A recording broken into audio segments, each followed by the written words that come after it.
आप इजराइल को देख लीजिए, उसने दिमाग की इतनी पढ़ाई की कि उसका दिल मर गया। आज उसे छोटे बढ़ते हुए बच्चे और औरतों को साथ हो रही जो वहां पर बेहद खतरनाक घृणात्मक कार्रवाई है, वो उसे दिखाई नहीं देती। क्यों? उसके दिमाग की आंखें जिंदा हैं, पर उसके दिल की आंखें मरी हुई है। नहमदुहु व नसल्ली अला रसूलिल करीम, अम्मा बाद, औज़ु बिल्लाहि मिनश शैतानिर रजीम, बिस्मिल्लाहिर रहमानिर रहीम। अल्लाहुम्मा रब्बि इश्रह ली सदरी व यस्सिर ली अमरी वहलुल उक़दतम मिन लिसानी यफ़क़हू क़ौली, रब्बि ज़िदनी इल्मा। अल्लाहुम्मा सल्लि अला सय्यिदना शफ़ीना नबीना हबीबना तबीबना मौलाना मुहम्मदिन बारिक वसल्लम, सल्लल्लाहु अलैहि सल्लल्लाहु वसल्लम अलैका या रसूलल्लाह सल्लल्लाहु अलैहि वसल्लम। देखिए, आपके और आपके टैब के बीच में मुझे खड़ा कर दिया गया है। कहाँ तो बस अब टैब मिलने ही वाला था और कहाँ मुझे लाकर आपके बीच में खड़ा कर दिया। लेकिन अल्लाह से ये दुआ है कि जो मैं बात आपको अब बताने जा रहा हूँ वो इतनी कीमती है कि दुनिया का कोई टैब उसके मुकाबले में नहीं आ सकता। अगर आप 5 मिनट मुझे सुन लेंगे तो शायद ये जिंदगी के वो 5 मिनट होंगे जो आने वाली जिंदगी को संवार देंगे। ऐसी अल्लाह से दुआ है। हमारे गोवंडी के, शिवाजी नगर के जितने टॉपर बच्चे हैं वो सब मेरी आंखों के सामने हैं और उन्होंने बहुत अच्छा किया है। इस वजह से आज उनका फेलिसिटेशन है। हम उनको एजाज देना चाहते हैं, हम उन्हें सम्मान देना चाहते हैं। लेकिन मेरा एक सवाल है आगे बढ़ने से पहले कि क्या आप लोगों ने पढ़ाई की है? दिल लगाकर पढ़ाई की है? क्या जोर से आवाज आ सकती है, हाँ या ना? नहीं, आवाज आई नहीं। क्या आपने पढ़ाई की है? क्या उस पढ़ाई करते वक्त आपने दिमाग लगाया है? आवाज नहीं है। लगाया है पक्का?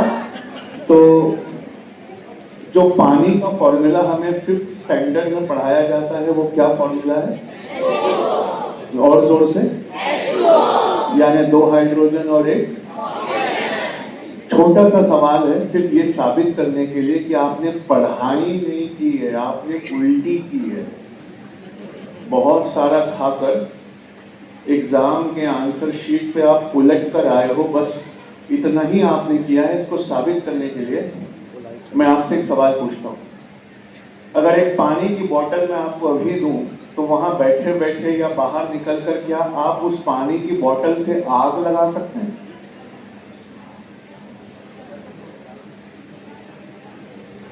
क्या अगर एक पानी की बिस्लेरी की बोतल मैं आपके अभी हाथ में दूं तो क्या आप उस पानी की बोतल से आग लगा सकते हैं?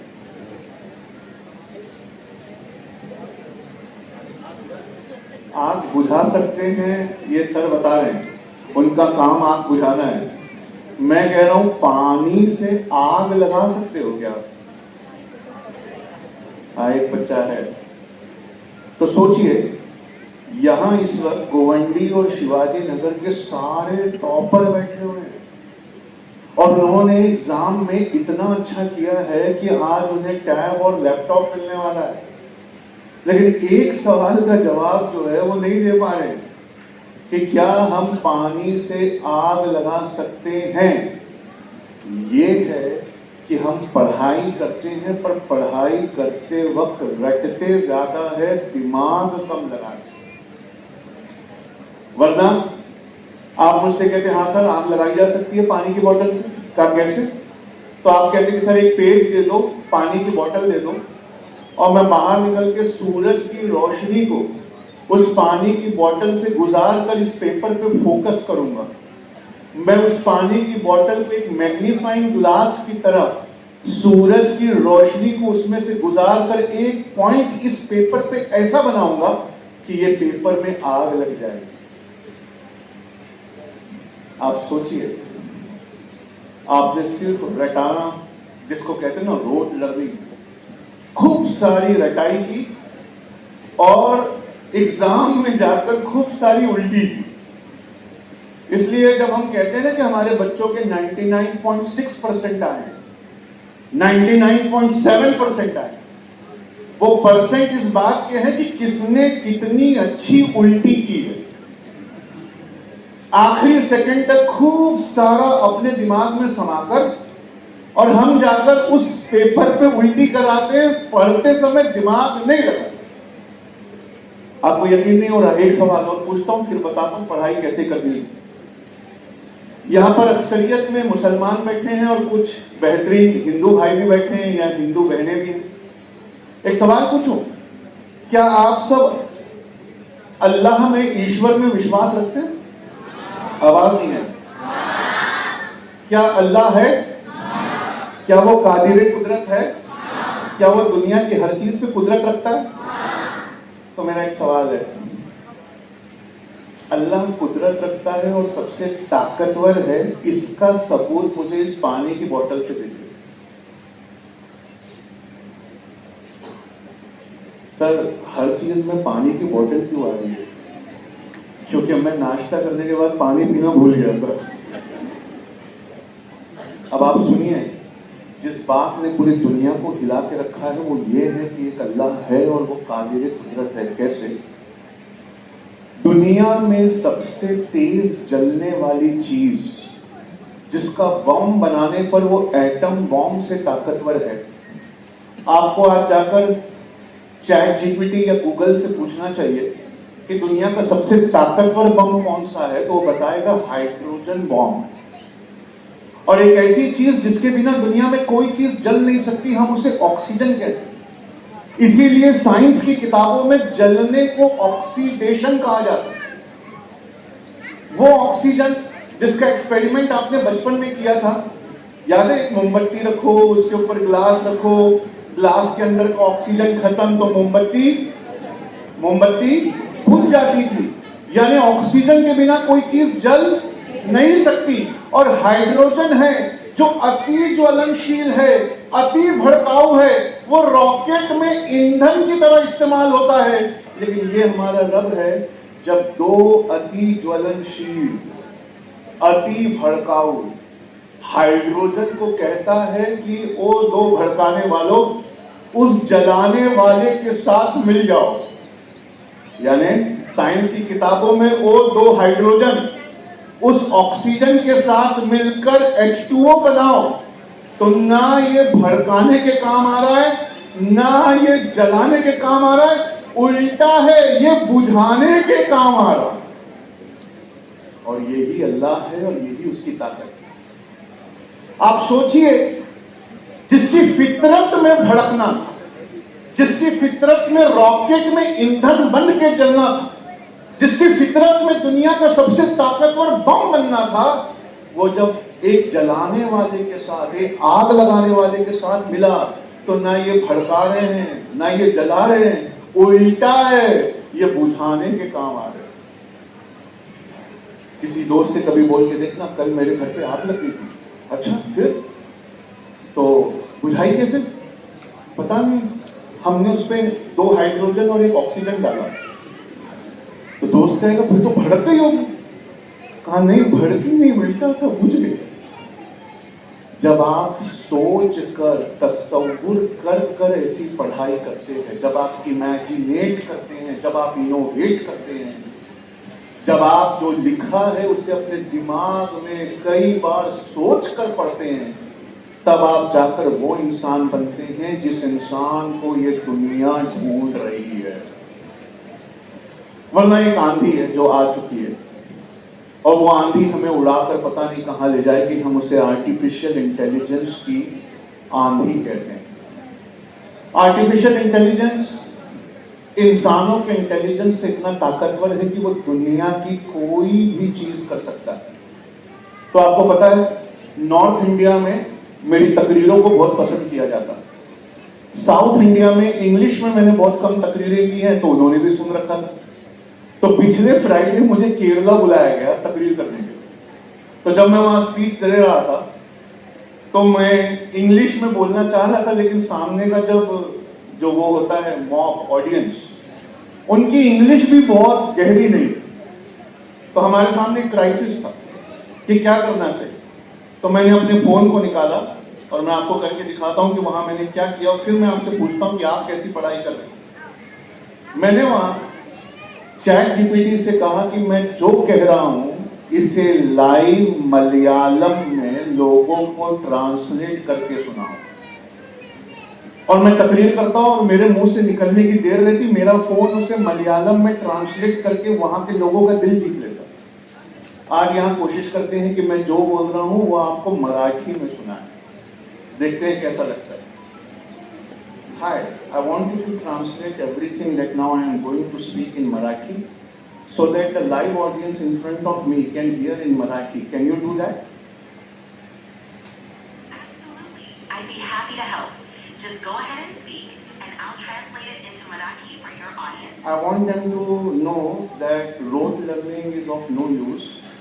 We should understand and do some very deep analysis before saying that we are educated. How do you speak that in Marathi? Sure. Here's how you can say that in Marathi. मला त्यांना सांगायचं आहे की पाठांतर करणं निरर्थक आहे. आपण खरोखर शिकलो असं म्हणायचं असेल तर आधी खोलवर विचार करू आणि सखोल विश्लेषण करून शिकणं गरजेचं आहे. Can you speak the same thing in Bengali? Of course. Here's how you can say that in Bengali. আমি তাদেরকে জানাতে চাই কি মুখস্থ করা কোনো কাজের নয়। আমরা যদি সত্যি শিক্ষিত হতে চাই। Can you speak that in Arabic? I am in front of an audience who speak Arabic. Sure. Here's how you can say that in Arabic.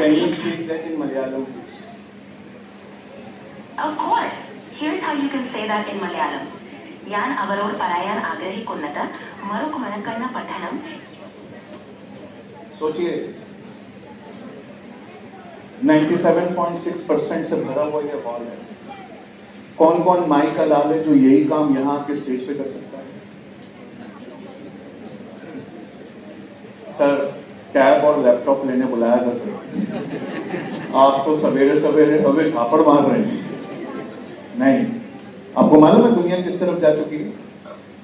आपको आज गूगल करके देखना चाहिए। बहुत खूबसूरत रोबोट है, उसका नाम सोफिया है। सोफिया रोबोट की एक खास बात है, उसके चेहरे में 36 मोटर लगे हुए हैं। तो वो कोई भी बात अपने चेहरे पे एक्सप्रेशन लाके बोलती है, बड़ी खुशी से।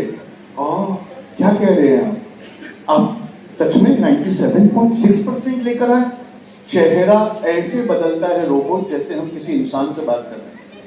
उसकी स्किन का कलर बदलता है जो वो बोलने वाली है उस हिसाब से।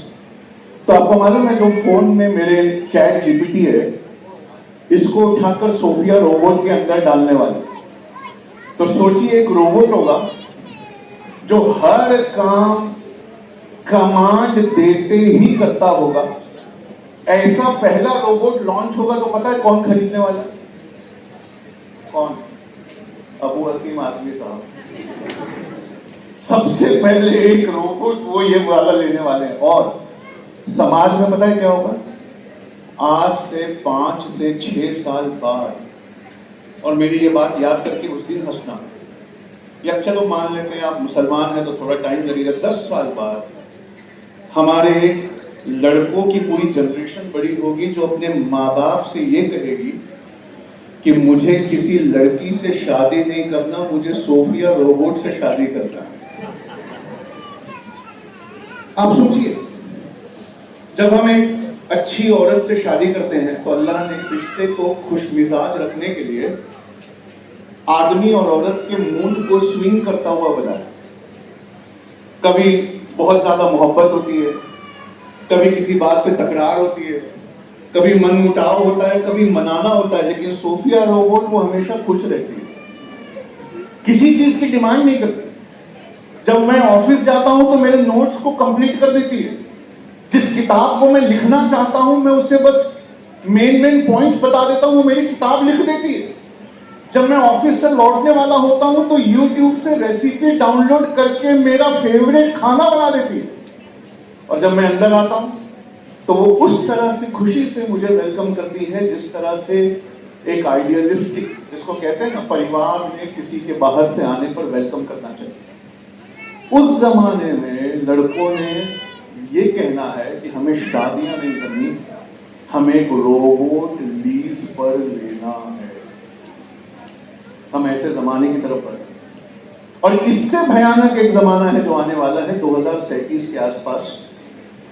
किसी फैमिली में कोई बच्चा किसी एक्सीडेंट की वजह से गुजरने वाला होगा और माँ बाप वहां रो रहे होंगे, तो एक ड्रोन उड़ता हुआ आएगा और ड्रोन कहेगा कि अगर आप क्रेडिट कार्ड मुझे दें तो मैं अभी इसके दिमाग को स्कैन करके इसकी मेमोरी को अपने अंदर स्टोर कर दूं। आप जैसे ही क्रेडिट कार्ड लगाएंगे, मरने के 5 मिनट बाद तक साइंस कहता है दिमाग जिंदा रहता है, तो वो उस मेमोरी को स्कैन कर दे। फिर उसके बाद सोशल मीडिया पर जाकर अगर उस बच्चे ने कोई तकरीर की है, कोई एसे लिखा है, कोई किताब लिखी है, उसको स्कैन करके उसकी तरह सोचना और बोलना सीख लेगा। और 2037 एक ऐसा साल होगा कि हमारे घर की घंटी बजेगी, जब हम दरवाजा खोलेंगे तो सोफिया रोबोट नहीं होगी, हूबहू उस बच्चे के जैसा दिखने वाला एक रोबोट खड़ा होगा जिसे हम 3 दिन पहले दफना कर आए। उसे देखते ही सब लोग डर जाएंगे, वो कहेंगे अरे ये कैसे हो गया। लेकिन उस भीड़ में मां सामने आएगी और अपने बच्चे के बहरूपीय रोबोट को देखकर रोने लगेगी, तो रोबोट उसे कहेगा मां रो मत, बताओ मेरी पहली स्कूल का नाम क्या था, बताओ मेरी फेवरेट आइसक्रीम कौन सी है, बताओ तुम मुझे कहां घुमाने ले गई थी, बताओ तुम मुझे प्यार से क्या कहती हो।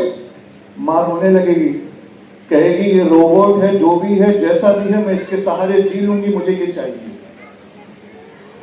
ऐसा है एक जमाना जो आने वाला है।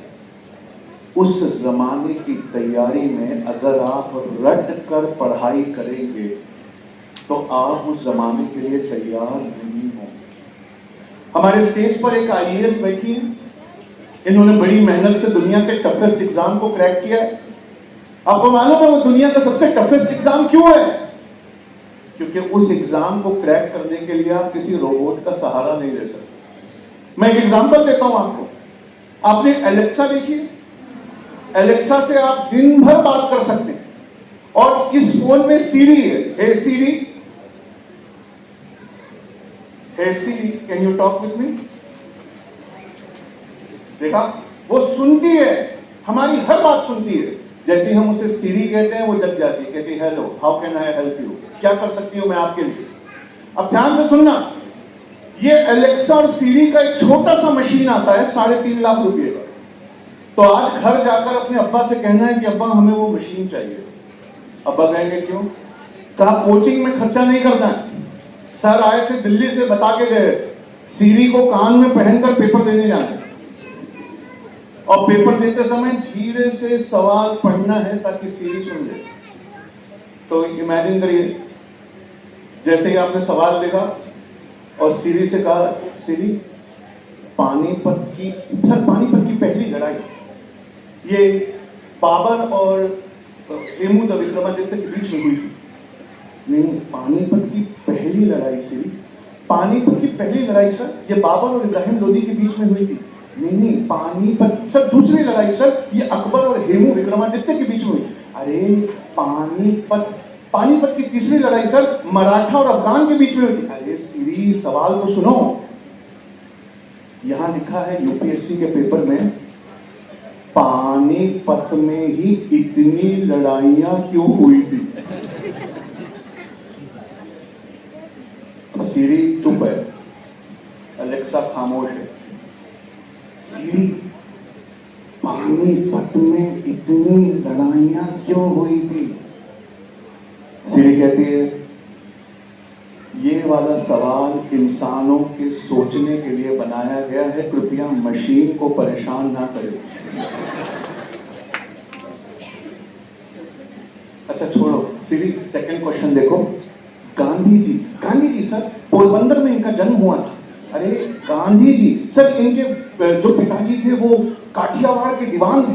अरे सीरी Gandhi ji sir, Gandhi ji south Africa में बहुत साल। अरे सवाल कुछ और है क्या? ये यूपीएससी का क्वेश्चन पेपर, इसमें लिखा है आज गांधी जिंदा होते तो क्या कर रहे होते। अब आप सीरी पे मत हंसो, अपने आप पर हंसो।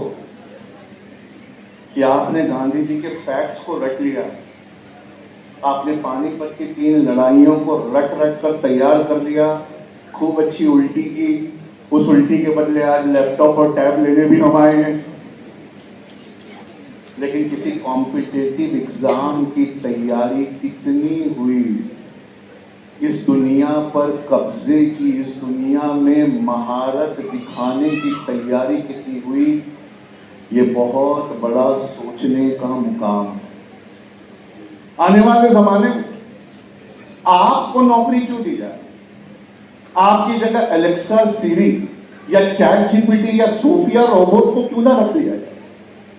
आने वाले जमाने में क्या इस बात पर आपको नौकरी दे दी जाए कि आप बहुत सारा रट कर पास हुए, जबकि सिंगल क्लिक करने पर, सिर्फ एक क्लिक करने पर दुनिया की सारी इंफॉर्मेशन हमारी आंखों के सामने डिस्प्ले हो जाती है। इसलिए आज मुझसे एक वादा करना होगा, और ये वादा बहुत इंपॉर्टेंट है। क्या आप करने को तैयार हैं? अरे हाँ कि ना? तो ये वादा ये है कि आज से किसी पन्ने को हम रटेंगे नहीं। वादा करिए, आज से किसी पेज को हम रट कर नहीं पढ़ेंगे, बल्कि उसे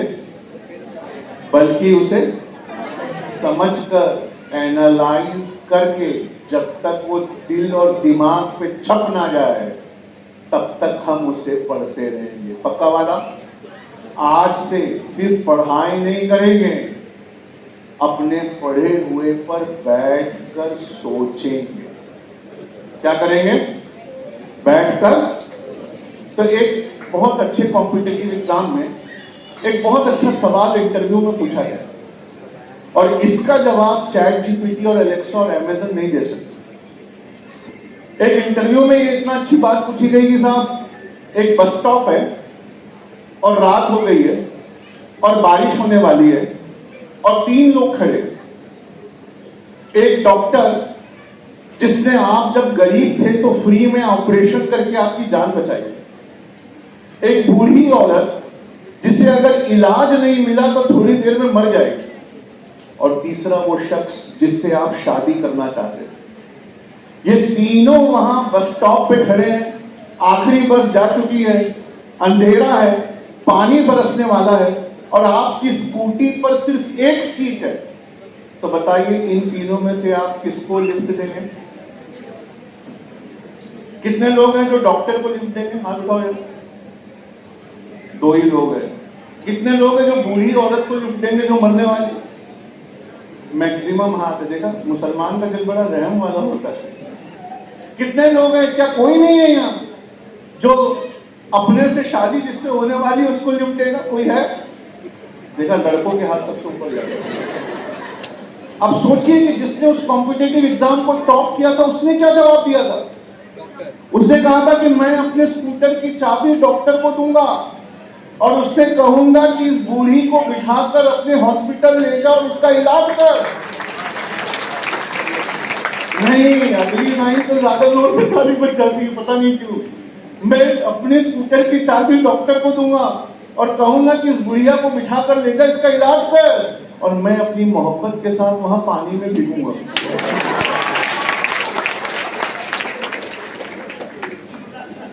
ये जो स्मार्टनेस, ये जो इंटेलिजेंस है, ये अच्छी सोहबतों से आता है। ये स्मार्टनेस और ये इंटेलिजेंस ऊंची पढ़ाई, ऊंची तालीम करने से आता है। ये रट कर नहीं पढ़ने से आता है। इसलिए मैं किसी पॉलिटिकल फिगर की तारीफ नहीं करता, लेकिन ये कहना चाहता हूँ कि इन्होंने जो आपके लिए चुना है गिफ्ट, वो एक छोटा सा टैब या लैपटॉप नहीं है बेटा, वो एक ऐसी खिड़की है जिससे पूरी दुनिया की नॉलेज ली जा सकती है। वो एक ऐसी चीज है जिससे दुनिया की हर रिसर्च की जा सकती है। और आपने मुझसे अभी अभी वादा किया है कि आप रिसर्च करेंगे, आप मेहनत से पढ़ेंगे।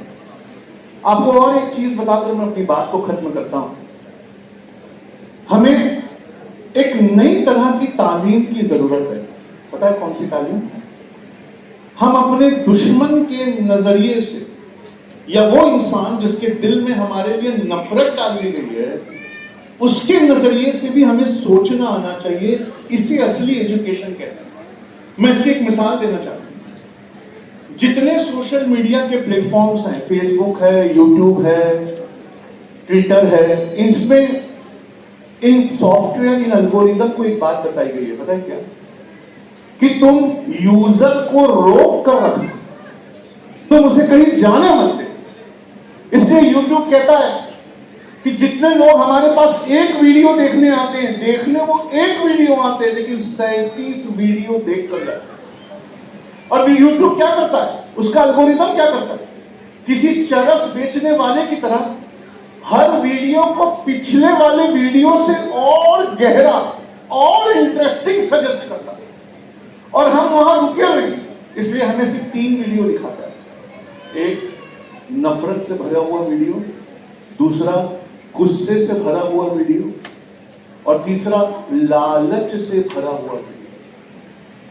ये नफरत, ये गुस्सा, ये लालच, इनके वीडियो हम पर ऐसे असर कर रहे हैं जैसे हमारे साथ दिन भर कोई इंसान हो और उसकी बातें हम पे असर करती हैं। मिसाल के तौर पे आप कुछ भी सुनना चाहते हैं, कुछ भी सोचना चाहते हैं, मैं हर थोड़ी देर में आपको कहूं नहीं नहीं वो फला इंसान बहुत बुरा है, ये देखो सबूत। फिर आप कुछ और सोचना चाहते हैं, मैं कहूं नहीं नहीं वो इंसान नफरत करने के लायक, वो हमारे साथ नहीं रहने के लायक, देखो ये सब। पता है क्या होगा? 3 से 4-5 दिन में आप बदल जाएंगे। आप ना चाहते हुए भी उससे नफरत करने लगे। आज पूरी दुनिया के इंसानों को एल्गोरिदम्स ने ऐसे ही बांट दिया।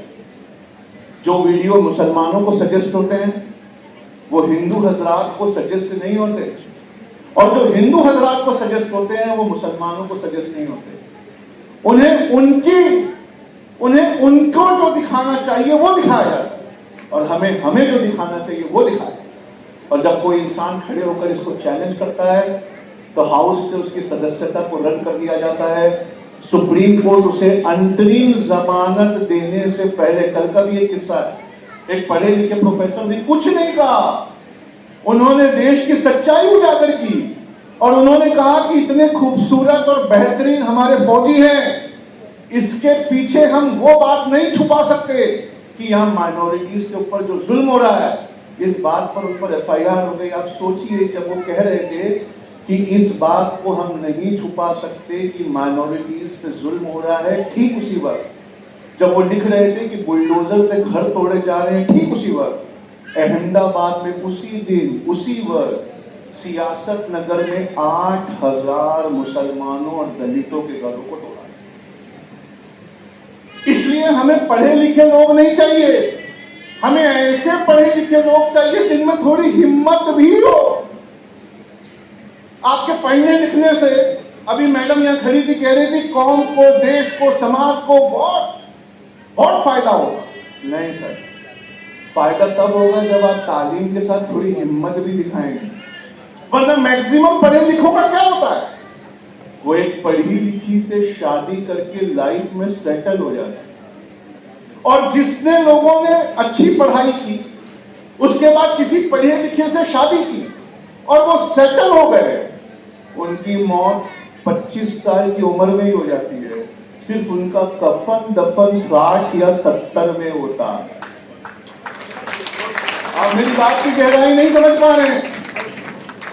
जिसने नौकरी की, बॉम्बे में ऐसी नौकरी होती है, मैं जानता हूं, फादर सवेरे 5 बजे लोकल पकड़ के जाते हैं और रात को 11 बजे लोकल पकड़ कर आते हैं। सवेरे इतना सवेरे जाते हैं कि बच्चे सोए रहते हैं, और रात को इतना रात को आते हैं कि बच्चे सोए रहते हैं। उनकी अपने बच्चों से मुलाकात सिर्फ संडे के संडे होती है। उन्हें संडे वाला फादर कहते हैं। आप सोचिए, अगर पढ़ लिख कर किसी ऐसी नौकरी में आप फंस गए और आप संडे वाला फादर या मदर बनकर रह गए, तो आपकी मौत उसी दिन हो गई जिस दिन आपकी नौकरी लगी। न इससे देश को कुछ मिला, न समाज को कुछ मिला, न ये कम पढ़ी लिखी कम्युनिटी को कुछ मिला। हाँ, आप मर गए हमारे लिए, सिर्फ आपका कफन दफन हम 60 या 70 की उम्र में करें। इसलिए मेरे आखिरी बात को बहुत ध्यान से रखना बेटा।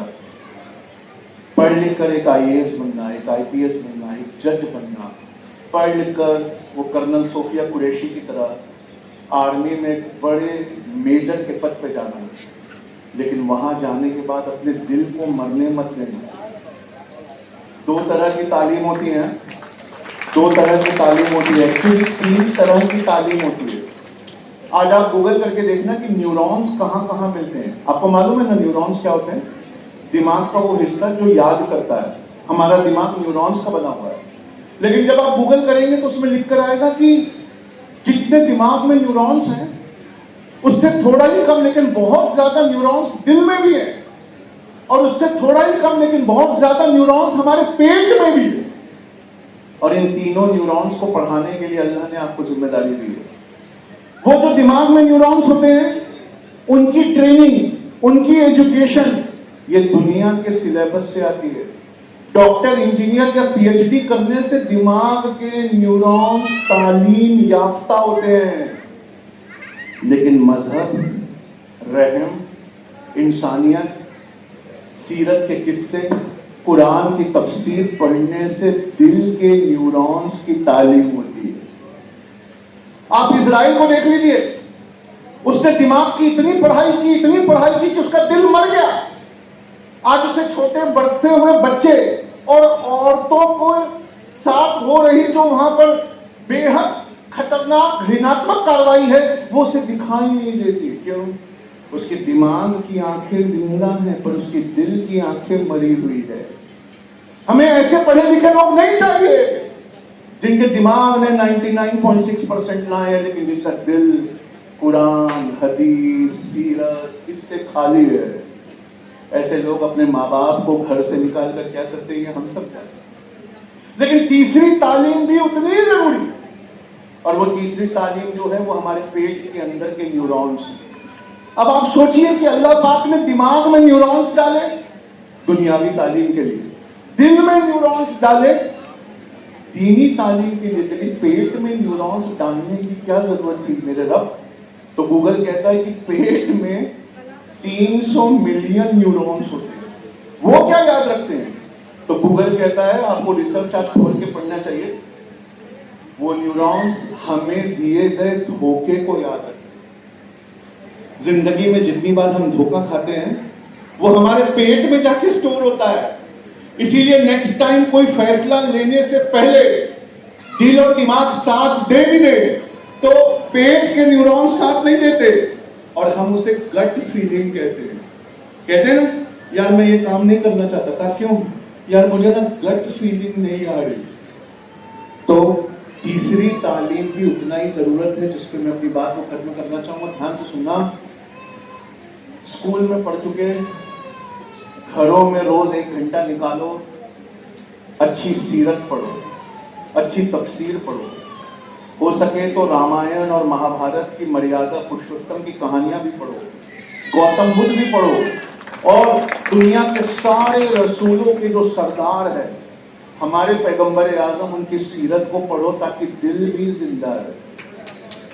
दिमाग और दिल दोनों को जिंदा रखना। और उसके बाद जो सपना है ना, जो ख्वाब है तुम्हारा, उसके लिए पहला कदम उठाना है। और पहला कदम उठाते ही जब नाकामयाबी मिलेगी, डरना नहीं है, अपने दिल से कहना ये मेरे पेट में जाके स्टोर हो रही है, अगली बार मैं ये कदम नहीं उठाऊंगी, वो कदम उठाऊंगी। फिर वो उठाया, उसमें भी नाकामी मिली, कोई बात नहीं।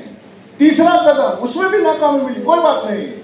एडिसन की हिस्ट्री पढ़ के देखिए, थॉमस एडिसन ने 1002 बार वो फेल हुए और 1003वीं बार जाकर बल्ब बनाया। जब उन्होंने बल्ब बनाया तो लोगों ने उनसे कहा आप 1002 मर्तबा फेल हुए। उन्होंने कहा नहीं, मैं फेल नहीं हुआ। 1002 मर्तबा मैंने उन फॉर्मूलों को सीखा जिससे बल्ब नहीं बनता, और 1003वीं बार मुझे वो फॉर्मूला मिला जिससे बल्ब बनता है। तो मेरी आखिरी बात हमेशा के लिए याद रखना, और हो सके तो मेरे पीछे रिपीट करो। एक जमाना ऐसा आएगा बेटा, पढ़ लिख कर नौकरी करके खूब अच्छा एक्सपीरियंस लेने के बाद ज्यादा वेट मत करना, अपने सपनों की कंपनी भी जरूर खोलना। मैं एक बात बताऊं, वो जमाना चला गया जब रोजगार मांगे और दिए जाते थे। अब एक नया जमाना है जहां रोजगार पैदा किया जाता है। आपने शेर को कभी शिकार करते देखा? एक आदमी ने शेर को शिकार करते देखा। शेर ने खाया, उसके बाद अपने बच्चों को खिलाया, उसके बाद पीछे से गीदड़ आया, उसने खाए, सियार आया, लोमड़ी आई, उसके बाद चील और कौवे आए, उसके बाद कुत्ते आए, उसके बाद चींटियां आई, हर एक को गिज़ा मिली और शिकार जो है वो शेर ने किया था। हमें लोमड़ी, गीदड़, सियार, चींटी, चील, कौवे नहीं बनना है, हमें शेर बनना है। और हमें इतना बड़ा शिकार करना है, इतनी बड़ी कंपनी खोलना है, इतना बड़ा ऑर्गेनाइजेशन लाना है। अल्लाह ने हमें उसी के लिए भेजा है। हमें 9 से 9 रात की ड्यूटी करने के लिए नहीं भेजा है। आपने कभी लोकल में रात को 7 बजे काम से लौट रहे लोगों को लोकल में लटके देखा है? ऐसा लगता है उनका चेहरा देख के कि लाशें जा रही हैं। ये लाशें अब घर जाएंगी और सो जाएंगी। अल्लाह ने हमें लाशें बनने के लिए नहीं भेजा है, हमें मेहनत करके कुछ खड़ा करने के लिए भेजा है। और वो खड़ा करने में दुश्वारियां आएंगी, लेकिन मैं आपको एक फॉर्मूला देना चाहता हूँ, ध्यान से सुनना और मेरे पीछे रिपीट करना। सक्सेस हमेशा सही डिसीजन लेने से मिलता है। बोलो सक्सेस, जोर से बोलो, सक्सेस हमेशा सही डिसीजन लेने से मिलता है। अरे जोर से बोलो, जिंदगी का सबसे बड़ा फॉर्मूला दे रहा हूं। सक्सेस हमेशा सही डिसीजन लेने से मिलता है और सही डिसीजन एक्सपीरियंस से आता है और एक्सपीरियंस गलत डिसीजन लेने से आता है।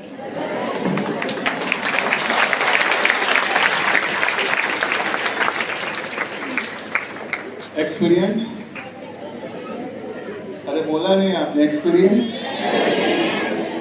गलत डिसीजन लेने से आता है। फिर एक्सपीरियंस आ गया तो हम सही डिसीजन लेते हैं, सही डिसीजन लेते हैं तो सक्सेस मिल जाता है। उठो, लड़खड़ाओ, गिरो, फिर उठो, चलो, दौड़ो, रगड़ रगड़ के आगे बढ़ना रहे, बढ़ते रहो, गिरते रहो, सीखते रहो, उठते रहो। ऐसा करते रहना मेरे बच्चों, जब तक सक्सेस तुम्हें ना मिल जाए। बस इसी बात पे अपनी बात को खत्म करता हूँ। सलाम।